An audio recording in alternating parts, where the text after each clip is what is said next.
ওং হ্রিং হ্রং নীলকণ্ঠায় ভগবতে রুদ্রায় নমঃ শিবায়। আমি জ্যোতিষী শ্রী শীতল কুমার। আজকের বিষয় মীন রাশিফল আগস্ট 2024। তো আজকের বিষয় শুরু করার আগে আমি আবারও আপনাদের মনে করে দিতে চাই, আমার বিষয়গুলো বা ভিডিওগুলো সুন্দরভাবে আপডেট পাওয়ার জন্য অবশ্যই সাবস্ক্রাইব করে দেবেন এবং ভালো লাগলে লাইক ও শেয়ার করে দেবেন। তো আজকের বিষয় মীন রাশিফল আগস্ট 2024। আমরা এই মীন রাশির জাতক জাতিকাদের সবার প্রথমে শরীর স্বাস্থ্য, তারপর এডুকেশন বা পড়াশোনা, তারপর প্রেম প্রণয় সম্পর্ক, বৈবাহিক সম্পর্ক, ব্যবসা বাণিজ্য, ভাগ্য, চাকরি বা কর্ম, এই সমস্ত ব্যাপার নিয়ে আজকে আলোচনা করব। এবং টোটাল আলোচনাটাই হচ্ছে আমাদের গোচর ভিত্তিক, রাশিভিত্তিক বা বর্তমান সময়ের গ্রহের পজিশনের উপরে ডিপেন্ড করে। তাহলে আমরা সবার প্রথমে বর্তমান সময়ে গ্রহের পজিশনগুলো জেনে নেব। সেই ক্ষেত্রে মীন রাশিকে যদি আমরা ফার্স্ট হাউস ধরি, ফার্স্ট হাউসে রাহু অবস্থান করছে, থার্ড হাউসে মঙ্গল বৃহস্পতি অবস্থান করছে।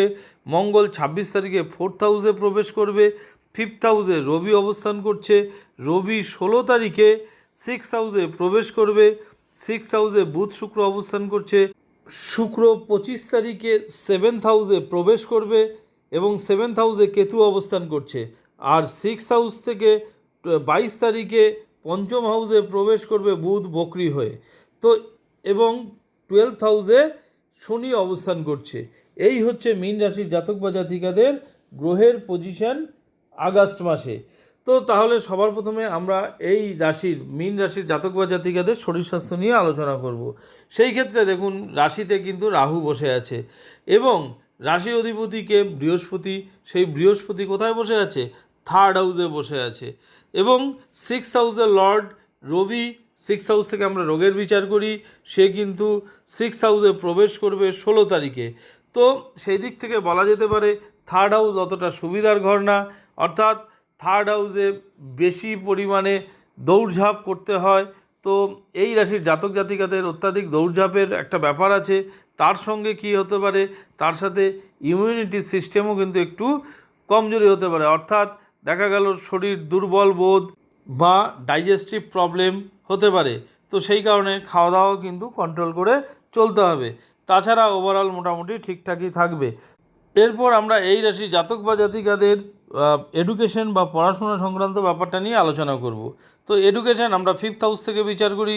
সেই ক্ষেত্রে ফিফথ হাউসের লর্ডকে চন্দ্র, সেই চন্দ্র কিন্তু দিন ধরে প্রত্যেকটা ঘরে অবস্থান করে এবং রাশিতে কিন্তু অর্থাৎ ফার্স্ট হাউসে কিন্তু রাহু বসে আছে।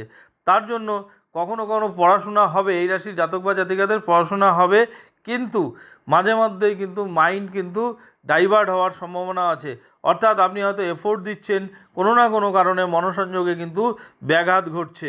তার সঙ্গে চতুর্থ হাউসের লর্ড বুধ, সেই বুধও কিন্তু সিক্স হাউসে অবস্থান করছে, অর্থাৎ মাধ্যমিক লেভেল পর্যন্ত পড়াশোনার যেটা আমরা বলছি, সেই ক্ষেত্রেও কিন্তু বুধ 22 তারিখের আগে পর্যন্ত কিন্তু এখানে পড়াশোনার একটু ডিস্টার্ব ঘটাতে পারে।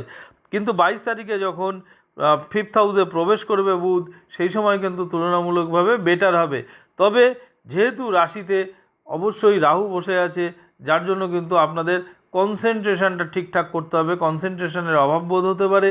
সেই কারণে আমি বলবো অবশ্যই বৃহস্পতির বীজ মন্ত্র করবেন, কারণ মীন রাশির অধিপতি গ্রহ বৃহস্পতি, যার জন্য অবশ্যই বৃহস্পতির বীজ মন্ত্র জপ করবেন। সেই সঙ্গে অবশ্যই মেডিটেশন কিন্তু করবেন, তাহলে কিন্তু সুফল পাওয়া যেতে পারে। এরপরে আমরা প্রেম প্রণয় সম্পর্ক নিয়ে আলোচনা করব। সেই ক্ষেত্রেও দেখুন, প্রেম প্রণয় সম্পর্ক আমরা ফিফথ হাউস থেকে বিচার করি। তো ফিফথ হাউসের লর্ড কিন্তু চন্দ্র দিন ধরে প্রত্যেকটা ঘরে অবস্থান করে। তো অবশ্যই আপনার যে অপোজিট পার্টনার থাকবে তার কিন্তু মাইন্ড সুইং হতে পারে। এবং তার সঙ্গে আপনার যেহেতু ফার্স্ট হাউসে রাহু বসে আছে এবং রাহু কিন্তু ফিফথ হাউসে দৃষ্টি দিচ্ছে, অর্থাৎ এই প্রেম প্রণয় সম্পর্কের মধ্যে কিন্তু রাহু ব্যাঘাত সৃষ্টি করতে পারে, অর্থাৎ কোনো না কোনো কারণে সন্দেহ তৈরি করতে পারে, থার্ড পার্সেন্টের জন্য প্রবলেম হতে পারে।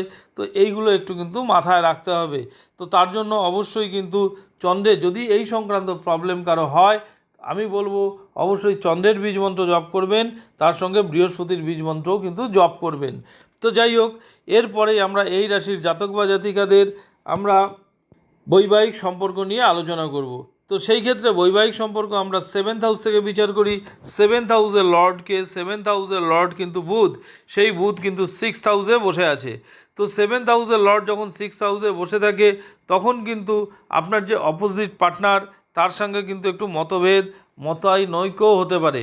তার সঙ্গে আবার যেহেতু রাশিতে রাহু বসে আছে সেও ডিস্টার্ব করাবে, 7th হাউসে কেতু বসে আছে, অতএব কোথাও একটা অসন্তুষ্টির অভাব কিন্তু দেখা দিতে পারে, অর্থাৎ ঠিকঠাক স্যাটিসফাই না হওয়া এই ধরনের কিন্তু একটু ব্যাপার আসতে পারে। কিন্তু দেখা গেল যে আপনার যে জন্মকালীন ছক, সেই ছকে যদি দেখা যায় যে সপ্তমের অবস্থান ভালো, বর্তমান সময় দশা ভালো চলছে, তাহলে কিন্তু এই প্রবলেম নাও হতে পারে। সেই ক্ষেত্রে দেখা গেল আপনারা অপোজিট যে পার্টনার তার একটু হেলথ ইস্যুও হতে পারে, অর্থাৎ কোনো না কোনো কারণে তার একটু অ্যালার্জি বা কোনো নার্ভের সমস্যা বা এই ধরনের কিন্তু অপোজিট পার্টনারের কিন্তু সমস্যা হতে পারে। তো অবশ্যই এর জন্য মেন ছকটাও কিন্তু একটু ফলো করা দরকার। তো যাই হোক, এরপরে আমরা এই রাশির জাতক বা জাতিকাদের ব্যবসা বাণিজ্য নিয়ে আলোচনা করব। সেই ক্ষেত্রেও দেখুন, ব্যবসা বাণিজ্য আমরা 7th হাউস থেকে বিচার করি। তাহলে 7th হাউসের লর্ডকে 7th হাউসের লর্ড বুধ, সেই বুধ 6th হাউসে অবস্থান করছে আগস্ট মাসের 22 তারিখের আগ পর্যন্ত। তো এই সময় কিন্তু একটু ব্যবসা বাণিজ্যের ক্ষেত্রে কিন্তু একটু প্রবলেম হতে পারে। দেখা গেল যে আপনার যে পার্টনার, যদি আপনারা পার্টনারশিপ বিজনেস করেন তাহলে দেখা গেল পার্টনারের সাথে একটু মতানৈক্য হতে পারে, মতের অমিল হতে পারে, একটু ব্যবসায় নানা রকম সমস্যা দেখা দিতে পারে। তবে 22 তারিখের পর থেকে কিন্তু ব্যবসায় আবার উন্নতির যোগ আছে। তো আপনারা যদি ব্যবসা করেন, তো যদি কোনো ইনভেস্টমেন্টের ব্যাপার থাকে, কোনো ট্রেডিংয়ের ব্যাপার থাকে, তো অবশ্যই আমি বলবো সেই ক্ষেত্রে 22 তারিখের পরে করবেন, আপনারা সুফল পাবেন। তো এরপরে যদি আমরা ভাগ্যের বিচার করি, সেই ক্ষেত্রে ভাগ্য আমরা 9th হাউস থেকে বিচার করি। তাহলে 9th হাউসের লর্ডকে 9th হাউসের লর্ড কিন্তু মঙ্গল, সেই মঙ্গল 3rd হাউসের রাশি অধিপতি বৃহস্পতির সঙ্গে যুক্ত, এবং মঙ্গল সপ্তম দৃষ্টি দিয়ে তার কিন্তু নিজস্ব ঘরে অর্থাৎ ভাগ্যস্থানকে দেখছে। তো সেই দিক থেকে বলা যেতে পারে লাক কিন্তু আপনাকে সাথ দেবে। তো যেহেতু লাক আপনাকে সাথ দেবে, তার মানে আপনি যদি বিজনেসও করেন, যেটা বললাম বিফোর 22 একটু ব্যবসার প্রবলেম হতে পারে, তো সেই ক্ষেত্রে দেখা গেল ব্যবসায় আপনাকে লস করাবে না, হয়তো অনেক পরিশ্রমের ফলে হয়তো আপনি একটু গেইন করতে পারবেন, সেক্ষেত্রে হয়তো যথেষ্ট গেইন না করলেও আপনি গেইন করতে পারবেন, কারণ ভাগ্য কিন্তু আপনাকে সাথ দেবে। এবং সেই সঙ্গে মঙ্গল কিন্তু 26 তারিখে 4th হাউসে প্রবেশ করবে। এই যে 4th হাউস অর্থাৎ কেন্দ্রের ঘরে মঙ্গল প্রবেশ করবে, সেই সময় কিন্তু ভাগ্য আপনাকে আরও ভালোভাবে সাথ দেবে, অর্থাৎ 26 তারিখের পরে কিন্তু আপনার উন্নতির যোগ ভাগ্য রিলেটেড ব্যাপারে কিন্তু আরও বাড়বে। এবং আপনি যদি ব্যবসা করেন সেক্ষেত্রে ভাগ্যও সাথ দেবে, এবং তার মানে আগস্ট মাসের শেষ দিক থেকে কিন্তু যথেষ্ট কিন্তু আপনার ধনাগম কিন্তু হওয়ার সম্ভাবনা আছে। একদিকে মঙ্গল ধনপতি, তার সঙ্গে ভাগ্যপতি, সে আবার কেন্দ্রে থাকবে। তো অবশ্যই আগস্টের লাস্ট উইকে কিন্তু আপনার আর্থিক দিক থেকে কিন্তু পজিটিভ দেখা যাচ্ছে, বা ভাগ্য রিলেটেড ব্যাপারে কোনো মাঙ্গলিক কাজের জন্যও কিন্তু যথেষ্ট শুভ। এরপরে আমরা আলোচনা করব এই রাশির জাতক বা জাতিকাদের কর্মের ব্যাপার নিয়ে, অর্থাৎ চাকরি বাকরির ব্যাপার নিয়ে।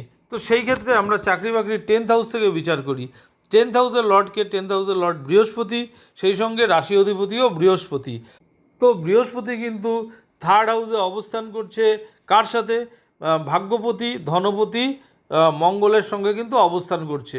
তো যার জন্য কিন্তু কর্মের আপনার যথেষ্ট উন্নতি হবে, কিন্তু ব্যাপারটা হচ্ছে অত্যাধিক পরিশ্রম করবেন, কারণ 3rd হাউসে পরিশ্রম করায়, 3rd হাউসে বেশি দৌড়ঝাঁপ করায়।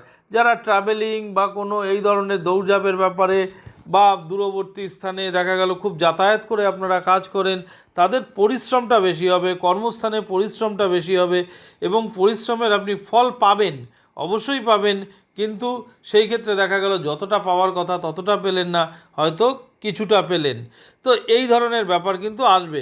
তার মানে আপনাকে যে কাজ দেওয়া হবে সেই কাজ আপনি যথেষ্ট ঠিকঠাকভাবেই কমপ্লিট করতে পারবেন, এবং তার ফলও পাবেন, কিন্তু যতটা পাওয়ার কথা ছিল ততটা পাবেন না।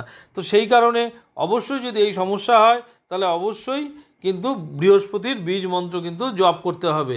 তবে আমি বলবো এই সমস্যাটা, এইটা গোচরজনিত ফলাফল, যদি আপনাদের দশমপতির অবস্থান, যদি মেইন যে ছক সেখানে যদি ঠিকঠাক থাকে, এবং বর্তমান সময় গ্রহের দশান্ত দশাগুলো যদি ঠিকঠাক থাকে, পজিটিভ থাকে, তাহলে কিন্তু এই গোচরজনিত ফলাফল অতটা এফেক্ট করবে না।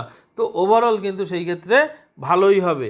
তো যাই হোক, আমি আগেও বলেছি, আবারও বলছি, আমার বিষয়গুলো বা ভিডিওগুলো সুন্দরভাবে আপডেট পাওয়ার জন্য অবশ্যই সাবস্ক্রাইব করে দেবেন এবং ভালো লাগলে লাইক ও শেয়ার করে দেবেন।